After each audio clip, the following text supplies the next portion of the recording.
मैं राहुल यादव एक बार फिर XHI कोचिंग सेंटर पर आपका स्वागत करता हूं। SSC GD की मैथमेटिक्स मॉक टेस्ट की जो हम श्रृंखला चला रहे हैं उसी श्रृंखला में आज मैं 7वां टेस्ट लेकर हाजिर हूं। और पहला सवाल है आपका, वह छोटी छोटी संख्या ज्ञात कीजिए जिसे 16, 24, 36, 54 से विभाजित करने पर शेष क्रम से 12, 20, 32, 50 बचता है। तो अगर हम देखते हैं ना, 16 और 12 का जो डिफरेंस है वो 4 का है, 24, 20 का डिफरेंस भी 4 का है, 36, 32 का डिफरेंस भी 4 का है, 4, 54, 50 का डिफरेंस भी 4 का है। तो सभी का इनका डिफरेंस जो है वो 4 का है। तो आप क्या करें, सबसे पहले इन संख्याओं का आप एलसीएम निकाल लें। एलसीएम निकालने के बाद में जो भी आए एलसीएम उसमें से आप 4 माइनस कर दें, बस। तो वह पूर्णतः व्यक्त हो जाएगी। तो देखो, 2 अट्ठे 16, 2 से 12 बार, 2 से ये 18 बार, 2 से ये 27 बार, फिर 2 से काट लो एक बार, 2 चौक 8, 2 छक्का 12 और 2 नीम 18, और ये 27 में भाग जाएगी नहीं 2 से। फिर काटो 2 से एक बार, 2 दूनी 4, 2 तिया 6 और 9 आपका ऐसे ही, और 27 भी ऐसे ही। अब काटो फिर 3 से एक बार, 2 ऐसे ही आपका, और 3 ही का ना 3, 3 तिया 9, 3 नाम 27। तो एक बार और चल जाएगी 3 से, और एक 3 बच जाएगा यहाँ। तो 2 दूनी 4, 4 दूनी 8, 8 तिया 24, 24 तिया 48, 48 तिया 144, और 144 तिया हो जाएगा आपका 432। वो 432 में 432 में से आप 4 घटा देंगे तो आपका आएगा 428। ठीक है, बढ़ते हैं अगले सवाल की तरफ। सवाल नंबर है आपका 42। वार्षिक परीक्षा में महुआ को गणित में सुप्रिया से 10% कम अंक मिले। महुआ को 81 अंक मिले, तो 10% की फ्रैक्शन आप जानते हैं 1/10। 10 से 1 कम 9 बता रहा है 81 को, तो 1 बताएगा 9 को। तो जो आपका 10 है वो बताएगा 90 को। ठीक है, बढ़ते हैं अगले सवाल की तरफ। सवाल नंबर 43। एक कनस्तर में 3:1 के अनुपात में 36 लीटर दूध और पानी का मिश्रण है। तो 3 और 1 जोड़ के होता है 4, 4 बताता है 36 को, 1 बताएगा आपका 9 को। तो 3 बताएगा आपका 27 को, और 1 बताएगा 9 को। 15 लीटर इसमें दूध और मिला देते हैं, तो दूध दूध में जोड़ दो, 27 15 हो गया 42, और भैया 3 से भाग करोगे तो ये जाएगी 14 बार, और 3 से यहाँ 3 बार। तो आपका 14:3 का रेशियो बन जाता है। तो देखो, बढ़ेंगे सवाल नंबर 44 की तरफ। दिए गए विकल्पों में से 2/4 और 0.6 के बीच आने वाली परिमेय संख्या कौन सी है। 2/4 आप सोल्व करोगे तो 2 ही का ना 2 और 2 दूनी 4, मतलब 0.5 से 0.6 के बीच में।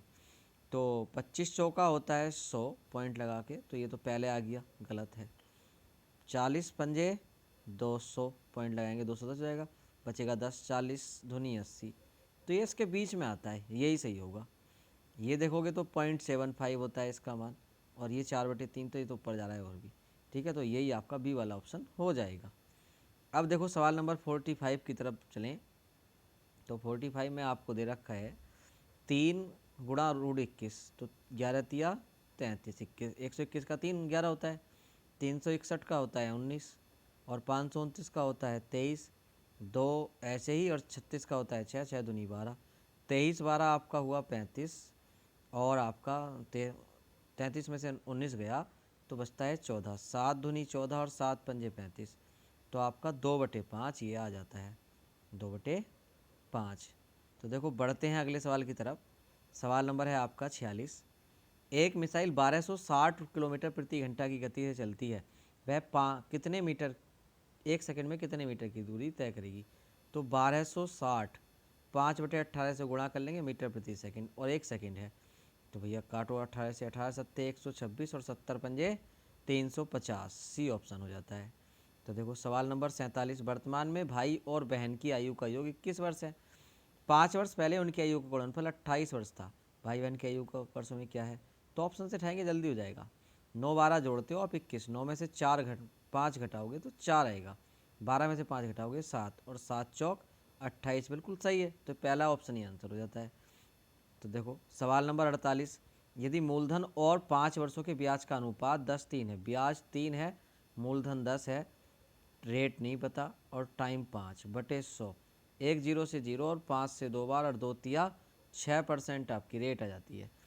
एक समलंब चतुर्भुज की समांतर भुजाओं का योग 12.4, समांतर भुजाओं के बीच की दूरी 3.5, तो इसका क्षेत्रफल क्या होगा।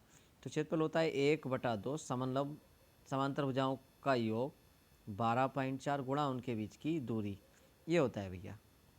तो देखो 2 से भाग करोगे, 2 छक्का 12, 2 दूनी 4, 35 का पहाड़ा याद आपको होगा, पॉइंट हटाओगे यहाँ से तो बटे में 100, 5 सत्ते 35 और 5 से ये 20 बार, 2 से ये 10 बार आपका और 2 से ये 31 बार। तो 7 ही का ना 7 और 7 तिया 21, 1 जीरो है बटे में 1 के बाद पॉइंट आप लगा देंगे। अच्छा मैंने गलत कर दिया, 7 ही का ना 7 और 7 तिया 21, तो 21.7 हो जाएगा। ठीक है, बढ़ते हैं अगले क्वेश्चन की तरफ। क्वेश्चन नंबर है आपका 50। देखो एक दल के सभी सदस्यों का औसत वेतन 16,000 रुपये है, 7 वरिष्ठ का 24,000 है, 24,000 आप लिख देंगे एक तरफ, और टोटल का कितना है 16,000, और शेष जो कनिष्ठ सदस्य हैं उनका है 12,000। आप घटाएंगे इसमें से तो ये आएगा 8,000, इसमें से इसे घटाएंगे तो ये आएगा 4,000। तो देखो भैया 3 जीरो से 3 जीरो, 4 ही का ना 4 और 4 धुनी 8, एक बता रहा है आपको, ये जो एक है वो बता रहा है, एक बता रहा है 7 को, तो टोटल क्या है 3, 3 बताएगा आपका 21 को। ठीक है, बढ़ेंगे अगले सवाल की तरफ। सवाल नंबर 51। एक थोक व्यापारी एक खुदरा व्यापारी को एक घड़ी 33% लाभ के साथ बेच देता है। खुदरा व्यापारी उसे ग्राहक को 20% हानि के साथ बेच देता है। यदि ग्राहक 2181 रुपये 20 पैसे का भुगतान करता है तो थोक व्यापारी की लागत क्या थी। तो देखो भैया एक थोक व्यापारी है, वो 33% लाभ, अच्छा तो थोक व्यापारी की लागत क्या थी, थोक व्यापारी की लागत क्या थी आपको नहीं पता, एक्स मान ली, उसने 33% लाभ लिया, 133/100 की घड़ी बेच दी। उसके बाद पहुंची खुदरा व्यापारी के पास, उसने घड़ी बिक नहीं रही थी, 20% नुकसान लिया और बेच दी 80 पे। इस तरह से उसे 8121 रुपये 20 पैसे मिले। तो ये पॉइंट हटाओगे यहाँ पे बटे में 0 आ जाएगा, 1 जीरो से ये 0 काट देंगे, 1 जीरो से ये 0 काट देंगे।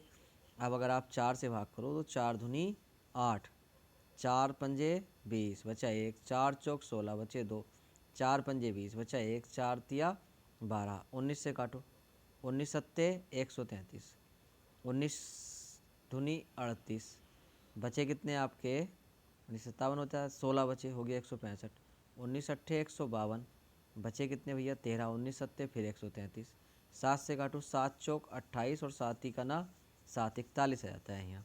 अब यहाँ आपका 2 बचा हुआ है, 2 से भाग करोगे इसे 50 बार, 41 की 50 से गुणा करोगे तो आपका आएगा 2050।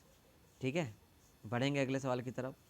स्टेशनों पर रुकने के समय को सम्मिलित करने पर किसी रेलगाड़ी की चाल 28 किलोमीटर प्रति घंटा पाई गई, जबकि स्टेशनों पर रुकने के समय को हटाकर 42 किलोमीटर प्रति घंटा पाई जाती है। 42 से 28 हो जाती है रुकने के कारण बार बार, तो कितनी कमी होती है 14 की, और किस में होती है ये कमी 42 में, ये जो कमी होती है आपकी वो 42 में होती है। देखो क्या थी आपकी ये चाल 42 थी, 28 हो गई बार बार रुकने के कारण, 14 की कमी 42 में हुई, और परसेंटेज के लिए तो गुणा 100 लगाते हैं, लेकिन मिनट के हिसाब से है तो 60 लगाएंगे, 14 तिया 42 और 3 से भाग करोगे तो 20 मिनट पर सेकंड, 20 मिनट आ जाएगी प्रति घंटे में। ठीक है, बढ़ेंगे अगले सवाल की तरफ। सवाल नंबर है 53। किसी गोलक और अर्धगोलक की त्रिज्या एक समान है, उनके कुल पृष्ठ क्षेत्रफलों का अनुपात क्या होगा। तो गोलक जो होता है ना गोला, उसका पृष्ठ क्षेत्रफल होता है 4 पाई आर स्क्वायर, और अर्धगोले का होता है 3 pi r square, pi r square से पाई आर स्क्वायर खत्म, 4-3 का रेशियो आ जाता है आपका। तो आपका आता है ये, अच्छा 4-3 का, हाँ सी ऑप्शन दे रखा है देखो। तो देखो सवाल नंबर 54 की तरफ चलेंगे। किसी राशि की 10% चक्रवृद्धि ब्याज दर पर 2 वर्षों में संचित राशि 2420 रुपये है, मूलधन ज्ञात कीजिए।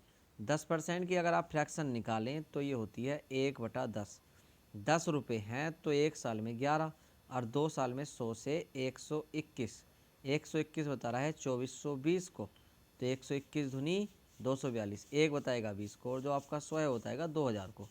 तो देखो बढ़ते हैं अगले सवाल की तरफ।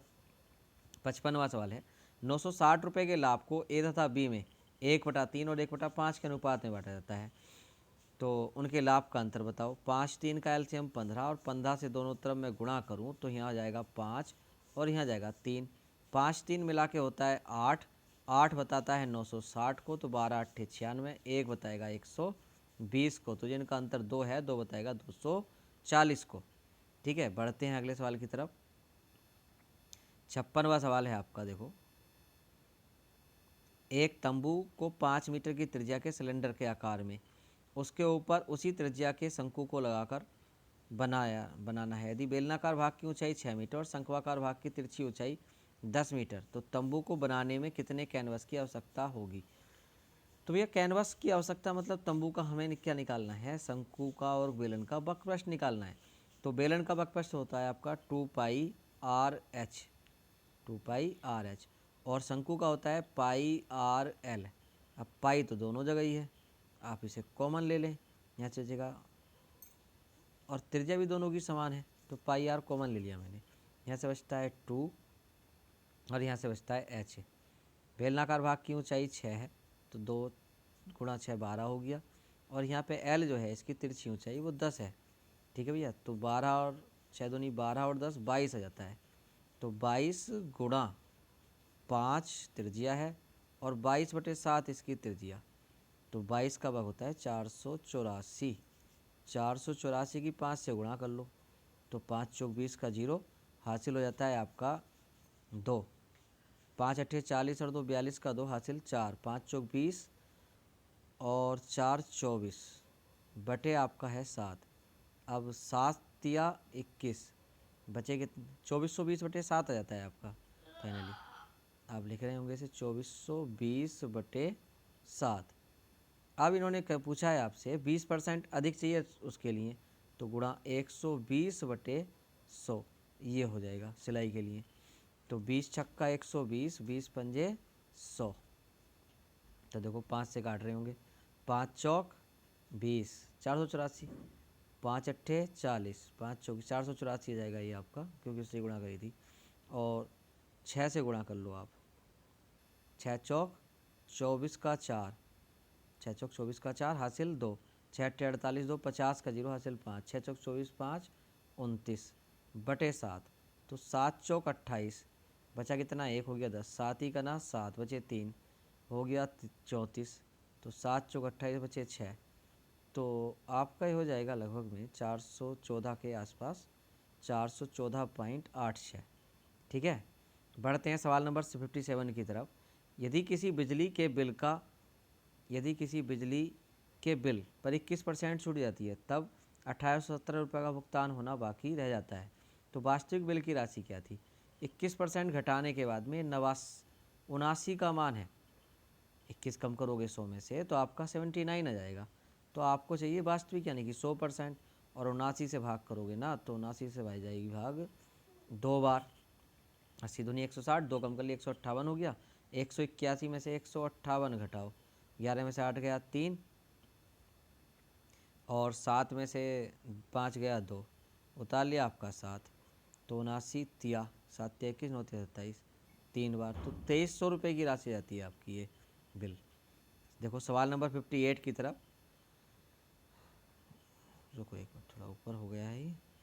एक आदमी अपने 2 महीने की आय 3 महीने में के समय में खर्च करता है। तो यदि उसकी मासिक आय 6000 रुपये, तो वार्षिक बचत बताइए। 2 महीने में जो कमाता है वो 3 महीने में खर्च करता है, मतलब 12 महीने का खर्च क्या होगा उसका, 3 चौक 12, 4 दूनी 8, 8 महीने की आय 12 महीने में खर्च कर देता है, मतलब 4 माह की आय बच जाती है। और 1 माह की आय 24,000 है, वो 6000 है, तो 6 चौक 24,000 उसकी बचत हो जाती है, उसकी वार्षिक बचत जो होती है वो 24,000 हो जाती है। तो देखो बढ़ेंगे सवाल नंबर 59 की तरफ। रेनू अपनी चॉकलेट का 1/2 भाग ऊषा को दे देती है, तो उसके पास बचती हैं 1/2। ऊषा उसमें से भी 1/2 खा लेती है, तो उसके पास भी 1/2 बचती हैं। और बाकी बबली को दे देती है अच्छा, 1/2 खा ली, 1/2 दे दी, बाकी बबली को देती है। बबली 8 रख लेती है और पूनम को बाकी 10 दे देती है। 8 रख लेती है और पूनम को बाकी 10 देती है। 10 और 8 18 हो गई। रेनू के पास कितनी थी, 2 दूनी 4, 18 चौक 72 उसके पास चॉकलेट थी स्टार्टिंग में। सवाल नंबर 60 देखेंगे। यहाँ चावल के 3 ढेर हैं जिनका भार 120, 144 और 204 है। एक बैग की अधिकतम क्षमता ज्ञात करें जो ढेर के चावल को सटीक बैग में पैक किया जा सके।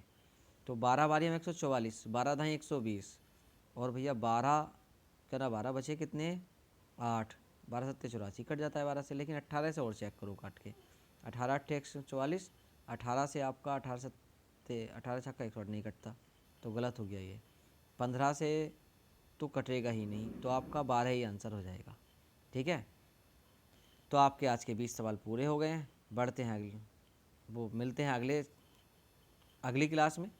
अगर वीडियो आपको अच्छी लगी हो, पसंद आई हो तो शेयर करें, ज़्यादा से ज़्यादा लोगों को भेजें और चैनल को सब्सक्राइब करें। ठीक है, धन्यवाद।